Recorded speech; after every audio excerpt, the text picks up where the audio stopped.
तिसरा टप्पा आता 3 स्टेशनचा मधल्या काळामध्ये झाला ना, आता 3 स्टेशनचा हळूहळू पूर्णपणे पुणे पिंपरी चिंचवड आणि हा सगळा परिसर जोपर्यंत पब्लिक सर्व्हिस ट्रान्सपोर्ट चांगल्यातली चांगली करता येणार नाही तोपर्यंत पुणेकरांना वाहतुकीची कोंडी खऱ्या अर्थाने आपल्याला सोडवता येणार नाही। आणि म्हणून काही भागामध्ये आपण हिंजवडीतून शिवाजीनगर हे टाटाला ते काम दिलेलं आहे, तिथं पण येणाऱ्या अडीअडचणी आपल्याला सोडवाव्या लागतात। एवढी मोठी वाहतूक, एक गोष्ट मी मान्य करीन, पालकमंत्री म्हणून मान्य करीन, एक पुणेकर म्हणून मान्य करीन की या सगळ्या कामं होत असताना पुणेकरांना खूप त्रास सहन करावा लागतो। त्यांच्या सहनशीलता जवळपास संपत आलेली आहे, परंतु पुढं 50-100 वर्षाचं काम करायचं असेल तर थोडंसं त्रास त्या ठिकाणी घ्यावा लागतो। बऱ्याच गोष्टी शिफ्टिंग करायच्या असतात, रोड वायडिंग करायचे असतात, झाडं काढायची असतात, झाडं काढताना कोणतरी वृक्षमित्र कोर्टात जातात, स्टे आणतात, अशा या सगळ्या गोष्टी आहेत आणि त्याच्यातून हे काम चाललंय। आज हे जसं महत्वाचं काम आहे तशाच पद्धतीनं ज्याचा उल्लेख भुजबळ साहेबांनी केला, क्रांतीज्योती सावित्रीबाई फुलेंनी पहिली मुलींची शाळा भिडेवाड्यामध्ये काढलेली, जागा लहान आहे, त्याच्यामध्ये आम्ही स्पर्धा लावली, चांगले आर्किटेक्ट बोलवले आणि त्यातल्या त्यात सगळ्यांनी आम्ही बसून जो चांगला प्लॅन वाटला तो त्या ठिकाणी केलेला आहे। 10 कोटी रुपयाची तरतूद महानगरपालिकेने केलेली आहे। जागा मिळवण्याच्या करता राज्य सरकारने सर्वस्व पणाला लावलं, सुप्रीम कोर्टापर्यंत जाऊन ती जागा आपल्या पदरामध्ये पाडून घेतली। पण ब्रिटिशांच्या काळामध्ये निघालेली शाळा, मुलींना त्यावेळेस शिकवण्याची पद्धत नव्हती आणि त्याच्यामुळे त्याला एक वेगळं आगळं महत्व आहे आणि म्हणून हा एक ऐतिहासिक कार्यक्रम आपल्या पंतप्रधानांच्या शुभ हस्ते आपण त्या स्मारकाचं भूमिपूजन करतोय। पायलिंगचं काम सुरू झालंय, मी आत्ताच तिथून जाऊन आलोय। त्याच्यानंतरच्या काळामध्ये सोलापूरचं विमानतळ, त्याच्यात पण खूप अडचणी आल्या, त्याच्याची चिमणी काढावी लागली एका कारखान्याची, आता तेही काम आज त्याचं उद्घाटन होतोय आणि महाराष्ट्रातील बिडकीन औद्योगिक क्षेत्र राष्ट्राला समर्पित होतोय। जवळपास आता उदय सामंत मला सांगत होते की दादा 52,000 कोटी रुपयाचे प्रकल्प तिथे येत आहेत। टोयोटा किर्लोस्कर जो बेंगलोरला प्रकल्प आहे त्याच्या पुढचं त्या ठिकाणी आवृत्ती तिथं आपण काढतोय, म्हणजे आता टोयोटा किर्लोस्कर ह्याचं प्रोडक्शन आपल्या संभाजीनगर बिडकीनला होणार आहे। JSWचा प्रकल्प येतोय, असे अनेक प्रकल्प त्या परिसरामध्ये येत आहेत।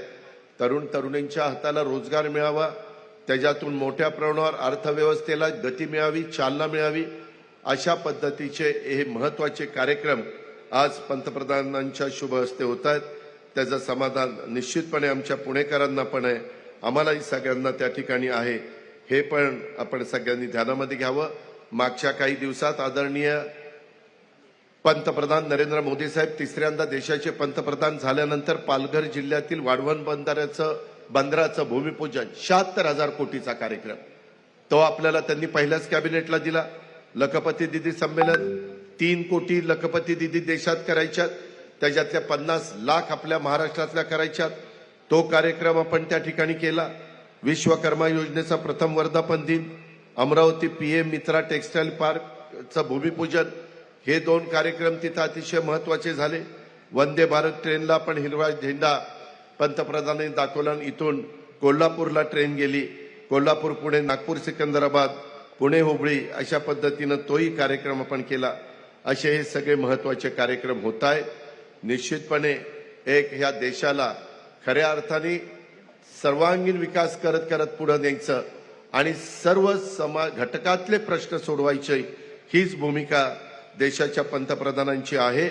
हे सगळं होत असताना मला एक गोष्ट पुणेकरांच्या ही पण लक्षात आणून द्यायची आहे की पुणे पेठ महात्मा फुले इथे आपल्या महात्मा फुले वाडा आणि क्रांतीज्योती सावित्रीबाई फुले त्यांचं स्मारक आपण काही एकरामध्ये करतोय, तिथं काही लोक बाधित होत आहेत, त्यांना पण जमिनीचा मोबदला द्यायचा आहे। काम मोठं आहे, परंतु अतिशय उत्तम अशा प्रकारचं दर्जेदार काम आपल्याला सगळ्यांना त्या बाबतीमध्ये करायचंय आणि ते करत असताना साधारण टेंटेटिव्ह असं ठरलेलं आहे, जागा सगळी ताब्यामध्ये घेण्याच्या करता ज्या ज्या लोकांना मोबदला द्यावा लागेल तो मोबदला देण्याच्या करता आपल्या राज्य सरकारने पुढाकार घ्यायचा आहे आणि राज्य सरकारने साधारण जागेच्या भूसंपादनाच्या करता 200 कोटी रुपये अंदाजे खर्च अपेक्षित आहे.